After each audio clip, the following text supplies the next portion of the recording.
Okay, let's talk about something that pretty much defines adult life for most of us. Work. It fills our days, our minds, sometimes even our anxieties, right? That whole Sunday night feeling, or wondering if your job is just, killing time until something more meaningful happens. We've all been there. But we want to push past that view today, this idea that work is just a grind, something you do for the paycheck, and that's it. We're going to explore something quite different. The idea that work, whatever you do, actually has real dignity. It's kind of divine blueprint behind it. And believe it or not, eternal weight.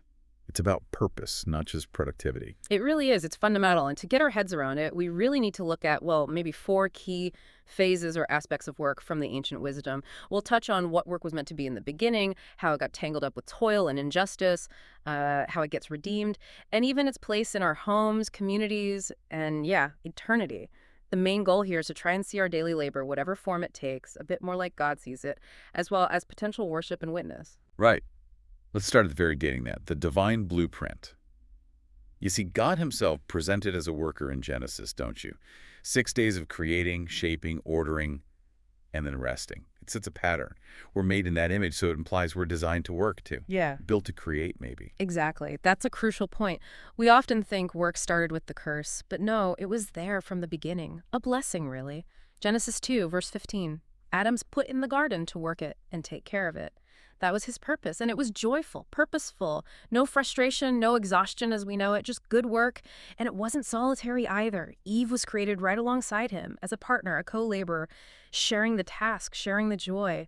Work was literally part of paradise. That's such a different picture than we usually have. And even in that perfect setting, there were boundaries, weren't there? That one tree. It seems counterintuitive, but that limit, it was actually about protecting their joy, their freedom. Precisely.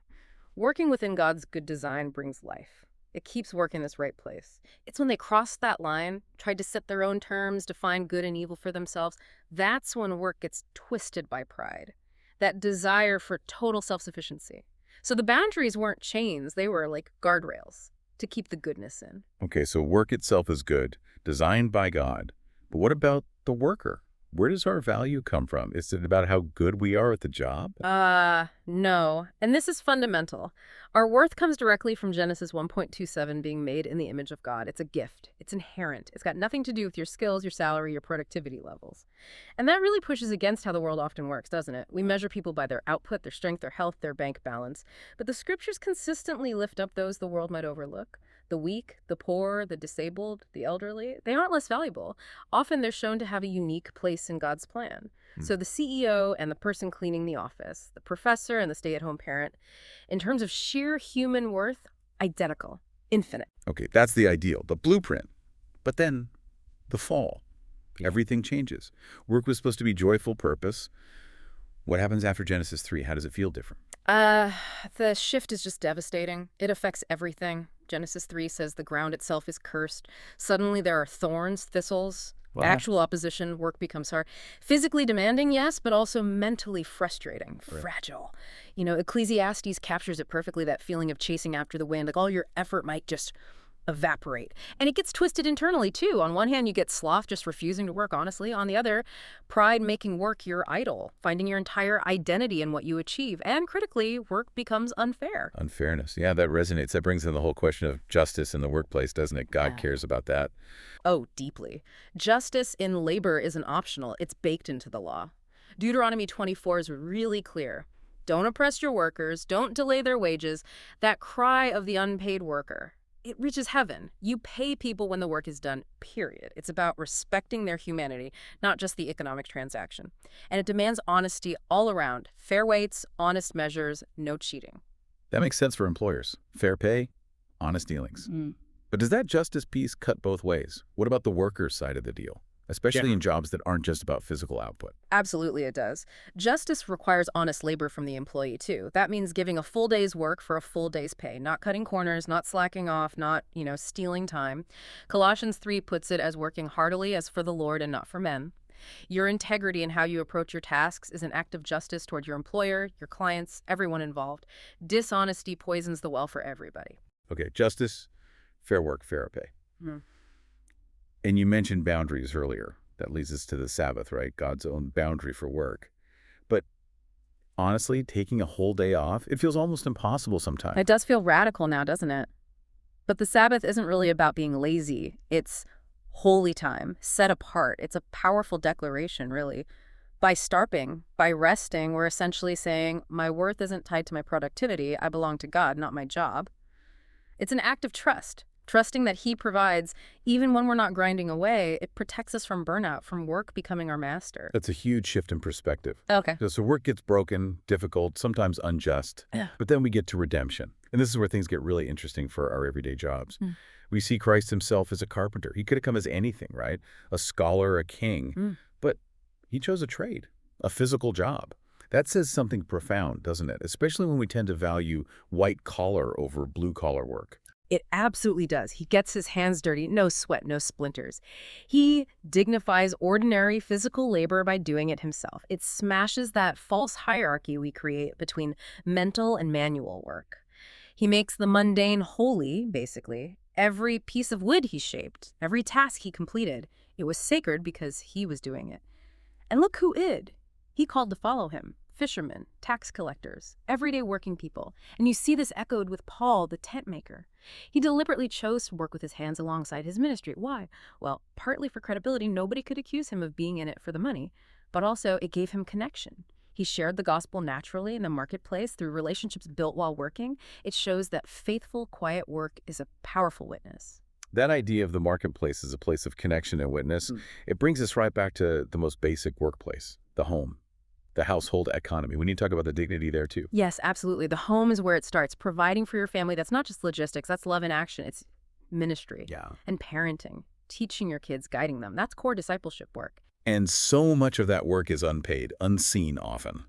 Does that lessen its value? Not in the slightest. That unpaid labor, cooking, cleaning, caring for the sick, raising children, managing a household, it's the bedrock of society. It might not get a paycheck, but heaven notices. It has immense dignity and value in God's economy. We should never, ever look down on it. So true. And then beyond the home, the church itself isn't meant to be passive, right? It's described as a working body. Yeah. How does that play out? It plays out in service, practical, hands-on service. The early church literally set up role as deacons to make sure people's physical needs were met, serving tables, distributing food, caring for widows and orphans. James says true religion is this practical care. It's not just about showing up for a service. It's about rolling up your sleeves and carrying each other's burdens, actively serving the vulnerable. And a lot of that vital service, it happens quietly, by the hidden worker, you could say.